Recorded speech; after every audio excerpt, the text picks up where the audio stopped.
नमस्कार, स्वागत है आप सबका आपके अपने चैनल पर। डिस्कस करते हैं आज 29 मई की महत्वपूर्ण करंट अफेयर के बारे में। एक-एक प्रश्न इंपॉर्टेंट है, एक-एक प्रश्न को समझेंगे। उससे पहले एक महत्वपूर्ण सा कोट कि जीत और हार आपकी सोच पर निर्भर करती है। मान लो तो हार होगी और ठान लो तो जीत होगी। निरंतर कोविड-19 के काल में हम सब सुसुप्तावस्था की ओर गतिमान होते हुए हैं, लेकिन वर्तमान में ऐसी स्थितियों से बाहर निकलिएगा। निश्चित रूप से अपनी पढ़ाई पर ध्यान दीजिएगा, निश्चित रूप से ही सफलता आपको मिलेगी। इसी कोट के साथ बढ़ते हैं पहले प्रश्न की ओर। तो पहला प्रश्न हमारा है कि 29 मई को अंतर्राष्ट्रीय माउंट एवरेस्ट दिवस मनाया गया है। ये क्यों मनाया जाता है, उसके पीछे का इतिहास है, क्योंकि इसी 29 मई के दिन 1953 को दो व्यक्ति कौन-कौन, तो आप देखिएगा न्यूजीलैंड के एडमंड हिलेरी, जो आपको लेफ्ट साइड दिखाई दे रहे हो ये है एडमंड हिलेरी, जो आपको राइट साइड दिखाई दे रहे हो ये नेपाल के हैं तेंजिंग नोर्गे। ये पहली बार 29 मई 1953 को चढ़े थे माउंट एवरेस्ट पर। इसी को ध्यान में रख करके 29 मई को यह विशेष दिन चुना गया। लेकिन ध्यान रहे, नेपाल सरकार ने 2008 से इसे मनाने का फैसला लिया, यानी कि अंतर्राष्ट्रीय माउंट एवरेस्ट दिवस 2008 से इसे मनाया जाता है। इतनी बात ध्यान रखने के अलावा ध्यान रखिएगा कि माउंट एवरेस्ट है, तो माउंट एवरेस्ट की लोकेशन देख लीजिएगा। ये आपको जो दिखाई दे रहा है ये नेपाल है। नेपाल का अपना अलग अलग डिवाइडेशन है। नेपाल का जो अपर हिमालय एरिया है, अपर हिमालय एरिया में जो आपको सर्किल के अंदर दिखाई दे रहा है यही है माउंट एवरेस्ट, जिसे नेपाल के लोग इसे सागर माथा के नाम से बुलाते हैं। तो सागर माथा के रूप से मनाते हैं और इसी विशेष दिन 29 मई के ही दिन बाकायदा यहाँ पर पूजन वगैरह होता है माउंट एवरेस्ट का, क्योंकि यहाँ पर एक देवता का संरक्षण इसे दिया गया है, देवता का मानक दर्जा माउंट एवरेस्ट को दिया गया है। एवरेस्ट की अगर मैं बात करूँ तो ये एवरेस्ट का एक मैप देखिएगा एवरेस्ट का। ये जो एवरेस्ट आपका पूरा माउंटेन है, ये दो ही तरफ से इसे चढ़ा जा सकता है। एक तो मार्ग है आपका कहीं ना कहीं नेपाल की साइड से, और दूसरा जो रूट है वो है आपका तिब्बत की ओर से, माफ़ी चाहूँगा तिब्बत की ओर से।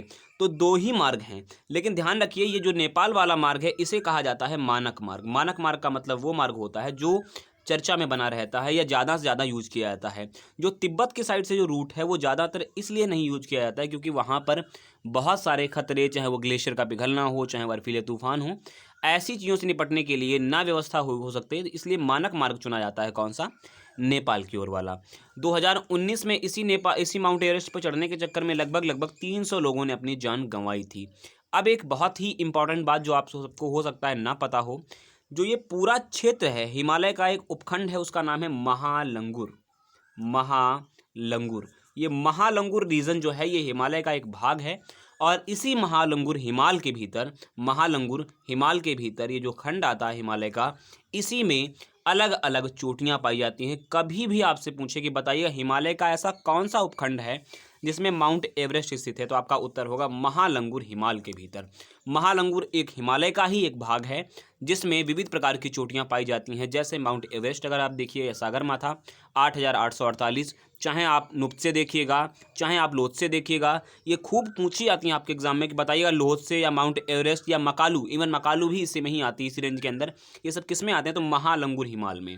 महालंगुर हिमाल किसका हिस्सा है, तो आप बताएंगे कि महालंगुर हिमाल एक हिमालय का ही एक उपखंड है जो कि नेपाल और तिब्बत के बीच में अवस्थित है।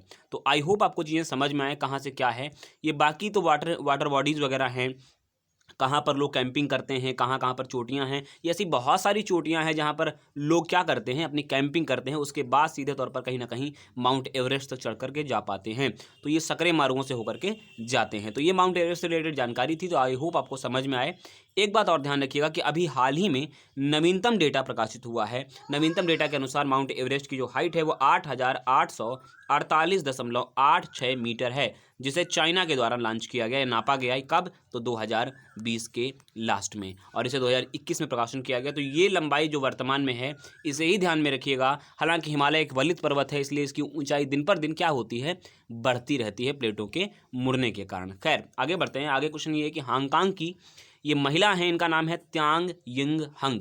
इन्होंने माउंट एवरेस्ट पर सबसे तेज चढ़ने की जो कहीं ना कहीं रिकॉर्ड था इसको तोड़ दिया है। इससे पहले जो रिकॉर्ड था वो नेपाल की एक महिला थी फुजो झांगमू लामा।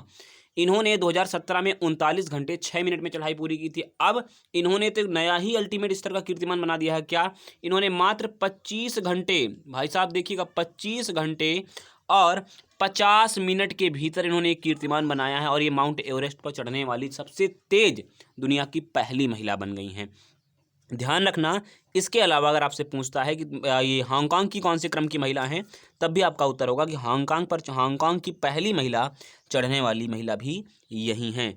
तो आई होप आपको दोनों प्रश्न समझ में आ गए होंगे। मैंने माउंट एवरेस्ट के तुरंत बाद ये क्वेश्चन क्यों यहाँ पर लिया, क्योंकि ये भी आपका माउंट एवरेस्ट से ही रिलेटेड क्वेश्चन था, तो दोनों चीज़ों को आप समझ लीजिएगा। चलिए आगे बढ़ते हैं अगले प्रश्न की ओर कि रा के जो प्रमुख हैं उनका नाम है सामंत गोयल, और आईबी के प्रमुख अरविंद कुमार जी का जो कार्यकाल है वो एक वर्ष बढ़ा दिया गया है। अगर आपको याद हो, इससे पहले भी एक वर्ष कार्यकाल बढ़ाया गया था। तो जो ये आपको पहली पिक्चर में दिखाई दे रहे हैं ये हैं सामंत गोयल, और अरविंद कुमार जो दूसरी पिक्चर में दिखाई दे रहे हैं ये हैं अरविंद कुमार। तो रा के बारे में सबसे पहले बात करूंगा कि रा के जो प्रमुख हैं तो आपने देख लिए, रा की जो स्थापना हुई थी वो 21 सितंबर 1968 में हुई थी, 1968 में हुई थी। कहाँ इसका मुख्यालय है? तो इसका मुख्यालय है दिल्ली में। इसका जो आदर्श वाक्य है उसका नाम है धर्मो रक्षति रक्षितः। धर्मो रक्षति रक्षितः इसका आदर्श वाक्य है, किसका? रा का। अगर मैं आईबी की बात करूं तो आईबी की स्थापना 1887 में हुई थी, यानी इंटेलिजेंस ब्यूरो की स्थापना 1887 में हुई थी। इसका भी मुख्यालय नई दिल्ली में है, और इसका जो आदर्श वाक्य है उसका नाम है जागृत अहर्निशः। जागृत अहर्निशः, तो ये ध्यान रखना, ये इसका आदर्श वाक्य है, जागृत अहर्निशः। अहर्निशः, ठीक है, ध्यान रखना ये इसका अपना आदर्श वाक्य है। चलिए अगले प्रश्न की ओर बढ़ते हैं। तो NHAI यानी कि नेशनल जो आपका भारतीय राजमार्ग राष्ट्रीय प्राधिकरण जो है आपका, national highway authority of India है, इसने क्या कहा है कि कम से कम टोलों पर प्रतीक्षा समय को कम करने की बात करी गई है। अभी जो प्रतीक्षा समय कम करने की बात करी गई है तो वो कम करी गई कम से कम 10 सेकंड, यानी कि जो प्रतीक्षा सेकंड इसे घटा करके 10 सेकंड किया जाए। जब ऐसा किया जाएगा तो जो हमारा राष्ट्रीय राजमार्ग प्राधिकरण है ये ऐसा मानता है कि 100 मीटर लाइन अपने आप कम हो जाएगी। जो टोलों पर आपकी लाइन लगती है, अगर आप 10 सेकंड का समय बचत करेंगे तो ऑटोमेटिकली 100 मीटर की जो आपकी कहीं ना कहीं वेटिंग होगी उसी के ऊपर ये कम हो जाएगी, टोल के ऊपर। ऐसा किसने कहा है? NHAI ने। तो ध्यान रखना कि हमारे जो सड़क परिवहन मंत्री हमारे कौन है? नितिन गडकरी जी हैं। उनके कहीं ना कहीं आदेशानुसार ऐसी व्यवस्थाएं करी जाएंगी। अगला क्वेश्चन हमारा ये है कि ऑनलाइन गेमिंग कंपनियों पर मूल्यांकन के लिए एक पैनल गठित किया गया। ये बहुत ही अल्टीमेट इस तरह का क्वेश्चन है, इसको ध्यान से समझिएगा। पहले बहुत सारे आप PUBG देखते होंगे या अपेक्स देखते होंगे, जो बहुत सारे एप्लीकेशन हैं, आप तो एक की बात ही मैं नहीं करूँगा। तो ऑनलाइन गेमिंग कंप्यूटर जो भी आपकी कंपनियां हैं, ये सरकार ऐसी व्यवस्था करने जा रही है कि इन्हें GST के दायरे में लाया जा सके। हालांकि ऐसे बहुत सारे गेम हैं जिनके ऊपर बाकायदा GST लगती है, जैसे कैसीनो गेम है, घुड़दौड़ है, इन सब के ऊपर 18% की GST ली जाती है। यानी कि खेलों की जो ऑनलाइन गेम्स वगैरह होते हैं उनमें 18% की GST ऑलरेडी ली जाती है। तो कहीं ना कहीं या तो GST बढ़ाने की बात करी जाएगी या फिर अन्य व्यवस्थाएं होंगी, जो गेम GST के अंदर में नहीं आते होंगे उनके ऊपर GST लगाने की बात करी जाएगी। अब इस GST पैनल में होंगे कौन कौन? तो इस GST पैनल में कुल 7 लोग होंगे। इस GST पैनल में टोटल 7 मेंबर होंगे, और ये 7 मेंबर कौन कौन है तो ध्यान दीजिएगा। इसमें महाराष्ट्र के जो डिप्टी CM हैं अजीत पवार, अरुणाचल प्रदेश के जो डिप्टी CM हैं उनका नाम है चौना मीन, इसके अलावा वेस्ट बंगाल के जो वित्त मंत्री हैं अमित मित्रा, तमिलनाडु के वित्त मंत्री P त्यागराजन। कहने का मतलब मेरा ऐसा कोई औचित्य नहीं कि इनके नाम आप याद रखिएगा, केवल 7 कमेटी के मेंबर हैं जो कि भारत के अलग अलग राज्यों से बुलाए जाएंगे। ठीक है, तो GST की 18% वर्तमान में खेलों पर लगती है, और इनके ऑनलाइन गेमिंग कंपनियों के ऊपर मूल्यांकन हो, अच्छे समीक्षा की जा सके, इसके लिए एक पैनल बनाया जाएगा। चलिए अगले प्रश्न की ओर चलते हैं। अगला प्रश्न हमारा है कि सीरिया में राष्ट्रपति के चौथे कार्यकाल के रूप में बशर अल असद को चुना गया है। जो आप पिक्चर में देख पा रहे हो कोट पेंट टाई वगैरह लगा करके, यही है बशर अल असद। मजे की बात यह है कि ये इनका कौन सा कार्यकाल है? इनका चौथा कार्यकाल है। अगर मैं इससे पहले बात करूं तो असद को वर्तमान चुनाव में, अभी जो चुनाव संपन्न हुए इसमें 95.1% मत मिले हुए, यानी कि देख सकते हैं कितना ही लोकप्रियता यहाँ पर है। और इसीलिए इनका वहाँ पे विरोध भी हुआ, क्योंकि इन्होंने कहा, वहाँ पर जनता द्वारा आरोप लगाए गए कि इनके द्वारा या विपक्ष द्वारा आरोप लगाए गए कि इन्होंने मतों को हेर फेर किया है, वरना इन्हें इतने मत नहीं मिलते हैं। चलो मान लेते हैं इतने मत नहीं मिलते, लेकिन 2014 से इससे पहले जो इलेक्शन हुआ उसमें भी 88% उन्होंने वोट पाए थे। तो कहाँ तक हेर फेर की बात कहेंगे आप? तो ये अब की बार तो और ज़्यादा मत पाए इन्होंने। तो ध्यान रखना कि सीरिया में राष्ट्रपति के चौथे कार्यकाल के रूप में कौन आ गए हैं? तो आपका उत्तर होगा बशर अल असद। ये बहुत इंपॉर्टेंट क्वेश्चन है।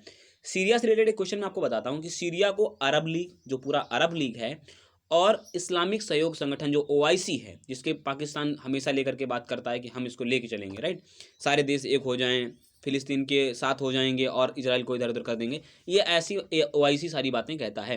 खैर ओआईसी इतनी क्षमता नहीं इजराइल के विरुद्ध जाने के लिए। इतनी बात ध्यान रखें, अरब लीग और इस्लामिक सहयोग संगठन ने क्या किया है, 2011 में सीरिया को निलंबित कर दिया था, यानी कि सीरिया को अपने खेमे से निकाल करके बाहर कर दिया था 2011 से।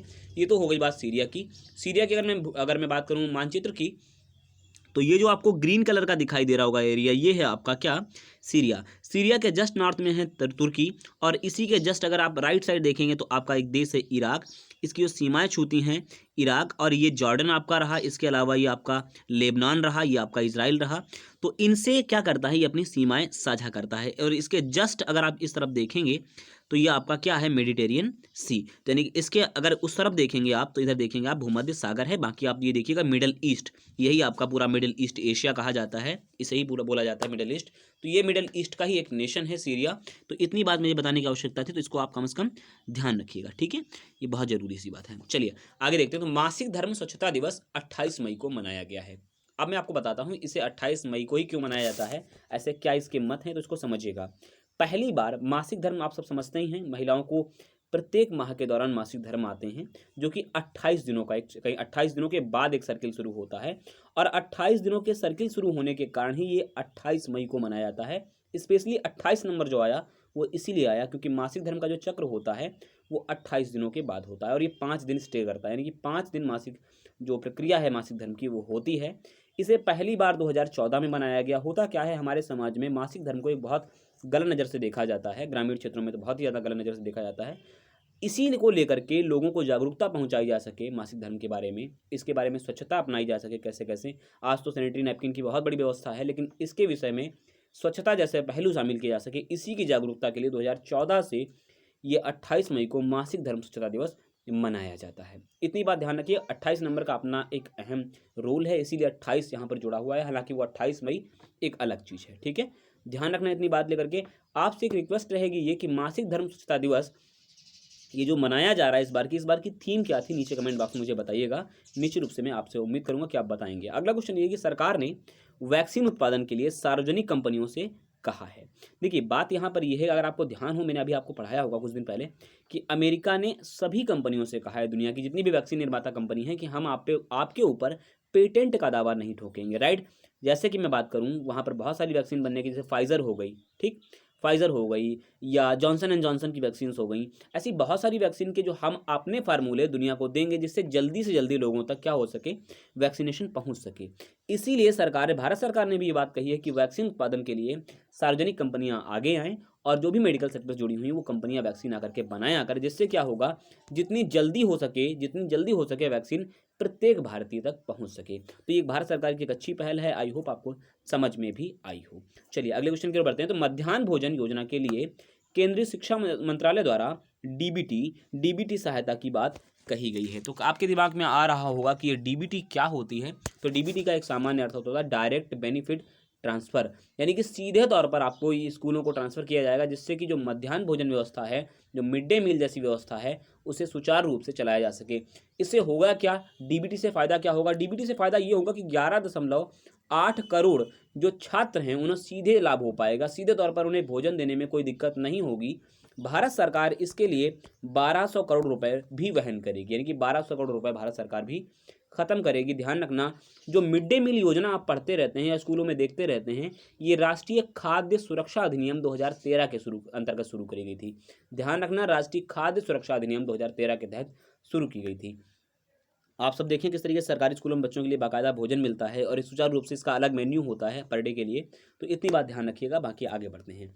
संयुक्त राष्ट्र शांति सैनिकों के लिए, ये सैनिकों हैं, ध्यान रखना, एक ही मात्रा लगी हुई है छोटे की, सैनिकों के लिए अंतर्राष्ट्रीय दिवस 29 मई को मनाया गया है। इसके पीछे अपना इतिहास है, ध्यान से सुनिएगा कि क्यों मनाया जाता है। क्योंकि यूनाइटेड नेशन क्या करता है, अलग अलग 72 पीस मिशन भेजता है, यानी दुनिया में भी काम करते हैं 72 अलग अलग देशों में शांति के लिए, चाहे वो अफ्रीकी देश हो, चाहे वो आपका अफगानिस्तान हो, जैसे बहुत सारे एरियाज़ हैं जहाँ पर शांति मिशन चलाता है, जिसके लिए 10 लाख लोग वर्तमान में कार्यरत हैं, चाहे वो महिला हों चाहे वो पुरुष हों, ठीक।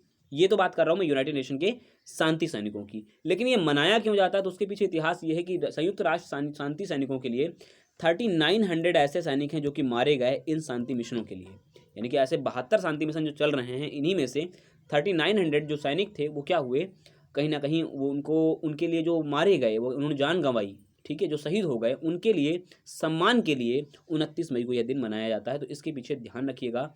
और कभी आपसे पूछे कि यूनाइटेड नेशन शांति मिशन कब से शुरू किया गया है, यानी दुनिया भर में शांति स्थापित हो उसके लिए यूनाइटेड नेशन शांति मिशन कब से चलाया गया, तो आपका उत्तर होगा 29 मई। यही दिन 29 मई 1948 को। हमारे भी देश के बहुत सारे ऐसे सैनिक हैं जो यूनाइटेड नेशन पीस मिशन के लिए काम करते हैं, ऑलरेडी अलग अलग देशों में अपनी सेवाएं देते हैं जिससे वहाँ पर शांति बहाल हो सके, क्योंकि बहुत ऐसे रीज़न हैं जहाँ पर क्षेत्रीय दल या क्षेत्रीय आतंकवाद या क्षेत्रीय कहीं ना कहीं उग्रवाद बहुत हावी रहता है। इसके लिए शांति यूनेस्को जो है सॉरी संयुक्त राष्ट्र ऑलरेडी अपना काम करता रहता है। एक मजे की बात आपको बताता हूँ, और ये आपका एक अंतिम प्रश्न भी होगा कि कैलेडोस्कोप प्रभाव अभी हाल ही में जो आपने देखा कि किस तरीके से ग्रहण पड़ा, ग्रहण के बाद आपने देखा होगा कि किस तरीके से बेंगलोर में, ये बेंगलोर का चित्र जो आप पिक्चर देख पा रहे होंगे, बेंगलोर के लोगों ने पहली बार वहाँ पर क्या देखा, कैलेडोस्कोप प्रभाव देखा।